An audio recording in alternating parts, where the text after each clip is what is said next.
এই গরমে তো আমি লাউ না স্যুপ হয়ে যাব।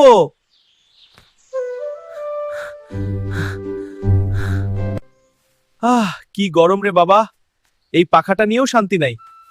চল পুকুর পাড়ে গিয়ে বসি, এখানে একটু হাওয়া লাগবে। এবার ভালো লাগছে।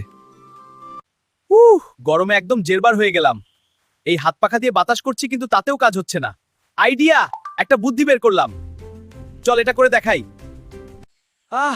গরমে একদম জেরবার হয়ে গেলাম। যাই পুকুরে। এই তো লাইফ। এই গরমে আর পারি না ভাই। সারাদিন পানিতে থাকলে তো তুমি রান্না হয়ে যাবে না, বরং ভিজা লাউ হয়ে যাবে। হায় রে, তুই ঠিক বলেছিস। গরমে বাঁচতে হলে একটু ভিজতেই হয় ভাই।